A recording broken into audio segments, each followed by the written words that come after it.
तुमने कभी सोचा है, एक ऐसी कौम जो पहाड़ों को तराश कर महल बनाती थी, जो कहती थी हमसे ज्यादा ताकतवर कौन?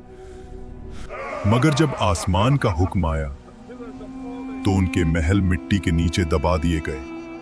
हजरत नूह अलैहिस्सलाम के बाद एक और कौम पैदा हुई, कौम आद। यमन और ओमान के दरमियान एक इलाके अहकाफ में रहते थे। उनके शहर का नाम था इराम जातुल इमाद, यानी स्तंभों वाला शहर जो आसमान से बात करता था।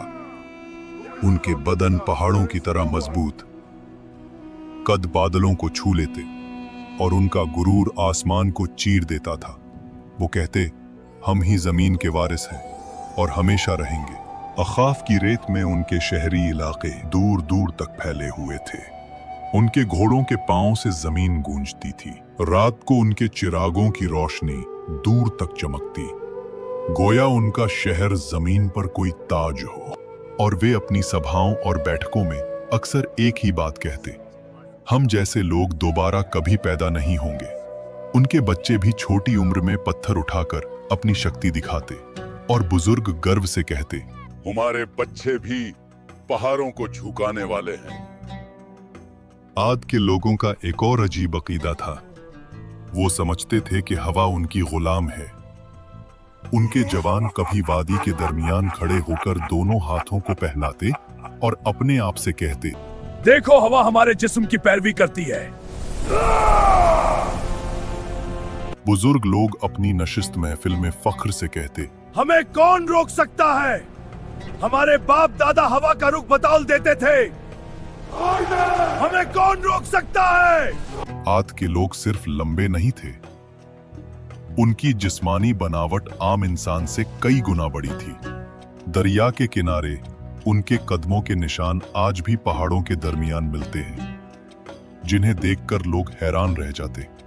उनके घरों के दरवाजे इतने ऊंचे होते कि एक घोड़ा और सवार दोनों सीधा अंदर जा सकते, और उनके बर्तन पत्थर के बने हुए, इतने बड़े कि एक बर्तन में पूरा खानदान का खाना पक जाए। समय बीतता गया, घमंड बढ़ता गया, वक्त गुजरता गया और उनका तकब्बुर बढ़ता गया। फिर अल्लाह ने अपना नबी भेजा, हजरत हूद अलैहिस्सलाम, जो कहने लगे, ए मेरी कौम, सिर्फ अल्लाह की इबादत करो, इसके सिवा कोई माबूद नहीं। क्या तो चाहता है हम अपने बाप-दादा के मजहब छोड़? हम मुतकब्बिर हैं, में हमें कोई झुका नहीं सकता। हजरत हूद अलैहिस्सलाम ने फिर कहा, मैं तुम्हें उस अजाब से डरा रहा हूं जो तुम सोच भी नहीं सकते। लेकिन जिन दिलों में गुरूर भर जाए, वहां नसीहत पत्थर से टकराकर टूट जाती है। हजरत हूद अलैहिस्सलाम रोज उनके बाजारों, उनके महलों, उनके दरवाजों के पास जाकर आखिरी दावत देते। कभी उनके सरदार हंस के कहते, हूद, अगर तेरी बात में दम होता तो हमारे महल कब तक गिर चुके होते। कभी कोई बच्चा उनकी आवाज का मजाक उड़ा देता और कुछ लोग उन्हें देखकर रास्ता बदल लेते, कहीं उन्हें अल्लाह का खौफ उनकी आंखों में भर न जाए। एक दिन हूद अलैहिस्सलाम उनकी असेंबली में गए, जहां उनके सरदार सोने के तख्तों पर बैठे थे। हूद अलैहिस्सलाम ने कहा, अल्लाह की बनाई हुई कुदरत का निजाम देख लो, तुम्हारी ताकत कुछ भी नहीं। हूद, ये झूठी वादे बंद कर। अगर अजाब आता है तो हम उसे अपने ताकत से रोक लेंगे। अजाब से कुछ दिन पहले आद की वादी में एक अजीब मंजर हुआ। रात को आसमान में एक गहरी गूंज सुनाई दी। न बादल गरजा, न बिजली चमकी, मगर वादी में ऐसे लगा जैसे कोई दूर से पुकार रहा हो। आद के लोग इस आवाज को सुनते और आपस में कहते, ये तो पहाड़ों की आवाज है। हजरत हूद अलैहिस्सलाम जो कहने लगे, ये रहमत की पुकार नहीं, ये तंबे है। दूसरी रात जमीन हल्की सी हिली, मगर इतनी कम कि सिर्फ जानवर बेचैन हुए। देखो, जमीन भी हमारी ताकत से डरती है। उन्हें नहीं पता था ये जमीन का आखिरी एतराज था। फिर आया अल्लाह का फैसला। सबसे पहले उन पर कहत आया, 3 साल तक एक बूंद बारिश न हुई, नदियां सूख गईं, बाग जल गए, जमीन पत्थर बन गई। लोग आसमान की तरफ देखते रहे, कब बारिश आएगी, लेकिन आसमान से जवाब आया, खामोशी। पहले साल उन्होंने कहा, ये तो मामूली सा मसला है, हम ताकतवर लोग हैं। दूसरे साल प्यास ने उनकी जुबानें सुखा दी, खाली मटके दीवारों से टकराते, जानवर प्यास की वजह से गिरने लगे। तीसरे साल आद की जमीन से वो हंसी, वो फक्र, वो आवाज ही गुम हो गई जो कभी आसमान को टकराने का दावा करती थी।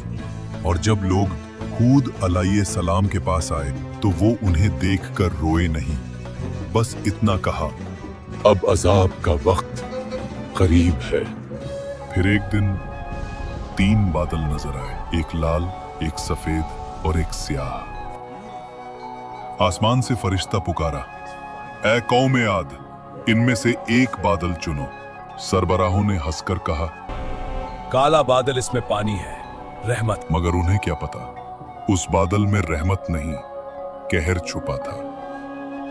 आसमान स्याह हो गया, हवा ठंडी हुई, लोग नाचने लगने, चिल्लाने लगने, देखो बारिश आ गई। लेकिन वो पानी नहीं था, अजाब का तूफान था। पहला झोंका आया, धूल और पत्थर उड़ गए।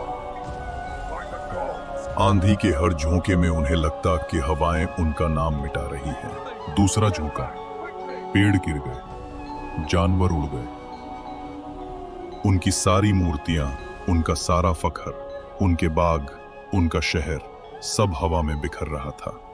रात को लोग अपने बच्चों को बाहों में दबा लेते, मगर आंधी उनकी चीखों से ज्यादा तेज चलती।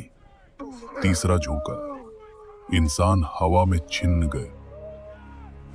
उनके महल्लात जो कभी सुतूनों पर आसमान से बात करते थे, अब रेत के नीचे गल गए। 7 रात और 8 दिन तक वो तूफान चलता रहा। आसमान गरजता रहा, जमीन कांपती रही।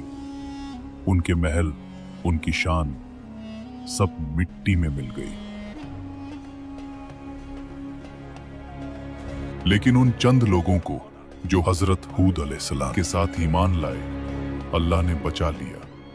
उन्हें पहाड़ों के एक गार में पनाह दी गई और हजरत हूद अलैहिस्सलाम ने कहा, ऐ मेरे रब, तू सबसे ज्यादा रहम करने वाला है, हमें उन रास्तों पर कायम रख जो तेरी तरफ ले जाते हैं।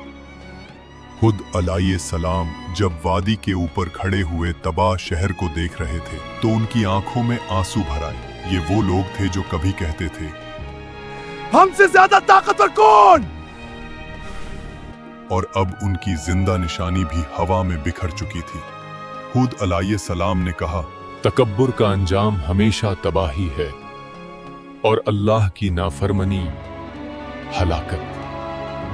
आज भी अहकाफ्त की रेत के नीचे उनका शहर इराम तबाह हुआ है, एक गवाही के तौर पर, जो कहती है, ताकत और शान से नहीं, सिर्फ अल्लाह की इताअत से इज्जत मिलती है।